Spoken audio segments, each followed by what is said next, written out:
बिस्मिल्लाहिर्रहमानिर्रहीम। जो है पूरी तरह से माहौल जो है सिर्फ इससे हम इनकार नहीं कर सकते, इनकार करना बनता नहीं है। तो मुश्किल में अगर बंदा जीता है तो वो मुश्किल हालात का आदी बन जाएगा, मुश्किल में जीना सीख जाएगा। अगर आप बच्चे को नरम नाजुक अंदाज में बड़ा करेंगे, परवरिश करेंगे तो वो नरम नाजुक सा बन जाएगा, डेलिकेट बनेगा। वो छोटी या मुश्किल काम नहीं कर पाएगा, मुश्किलों में सर्वाइव नहीं कर पाएगा। आप शुरू से ही बच्चे को ऐसी लाइनें दें, इस तरह का माहौल दें, इस तरह का चीज बनाएं कि वो जो है किसी भी तरह से कमजोरी उसमें ना आए, कमजोर ना बने, कमजोरी शो नहीं होनी चाहिए। बच्चे को मजबूत अंदाज में, मजबूत माहौल में, पढ़ाई के माहौल में, इर्द गिर्द के माहौल पढ़ाई के पढ़ा रहे हैं और घर में हर वक्त जो है टीवी चल रहा है, के सिस्टम चल रहे हैं, गाना बाना हो रहा है, दूसरे बच्चे अल्लाह गुल्ला करते हैं, खेलते हैं, सारा कुछ उन सब में रहते हुए वो अकेला किसी भी तरह से पढ़ नहीं पाएगा, कंसंट्रेट नहीं कर पाएगा, किसी तरफ से कुछ नहीं हो सकेगा। उसको एक अच्छा माहौल प्रोवाइड करना है, अच्छे माहौल के साथ रहना है ताकि वो एक मुफीद और फायदेमंद शहरी बन के बड़ा हो। बुनियादें उसकी सही बने, कसरत उसकी परखने की जो है वो कौमी उमंगों के साथ हो, कौमी रिवायात के साथ हो, अपने मजहबी ख्यालात के साथ वो सारा सीन चलता हुआ लग रहा है। इस तरह की चीजें उसके साथ होनी चाहिए, किसी भी तरह से कोई बुरी तरतीब उसकी ना लगे।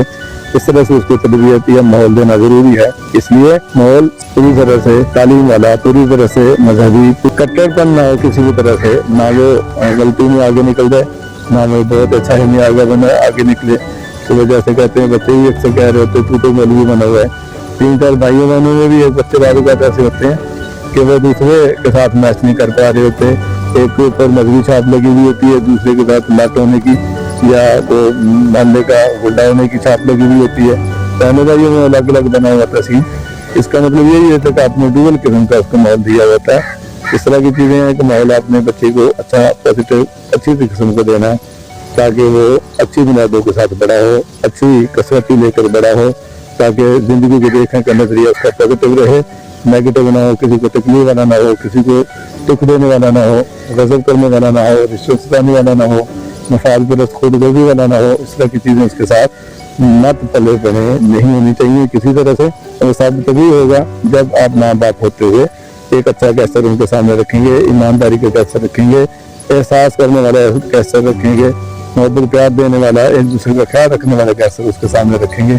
तो सारी चीजें देख कर सीखेगा। बताने कहने पर बच्चे जो है वो कम ही सीखते हैं, जो देखते हैं वो ज्यादा सीखते हैं, उसको अडॉप्ट करते हैं, उसके साथ रहते हैं। इस तरह से हमने इस चीज का पूरी तरह ख्याल रखना है।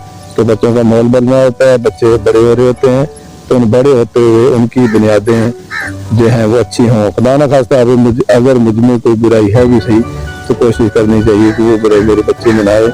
अगर खुदा न खास्ता मैं चोर हूँ तो कोशिश करें कि वो चोरी ना सीखे।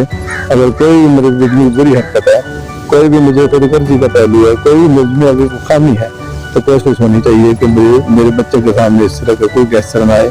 हम बहुत सारी देख रहे होते हैं कि यार मैंने तो ये किया, मैं नहीं चाहता कि मेरा ये बच्चा जो है मेरा ये काम करे, क्योंकि हालात जैसे भी होते हैं, जिस तरह के भी होते हैं, समय गुजार जाता है, निकल जाता है। लेकिन बच्चों के सामने बच्चों को हमेशा तरबियत करते हुए इस चीज़ का ख्याल रखना चाहिए कि बच्चा अपने लिए, दूसरों के लिए, घर वालों के लिए, बाहर वालों के लिए, मोहल्ले वालों के लिए, पूरे मुल्क के लिए फायदेमंद शहरी बन के पैदा हो, बड़ा हो।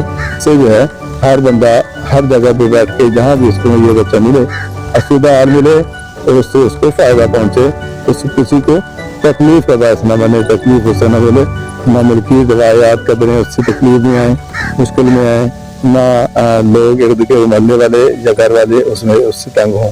तो उनका पूरी तरह ख्याल रखना चाहिए कि किसी को तकलीफ ना हो। अल्लाह मेरा आपका हामी नस्र।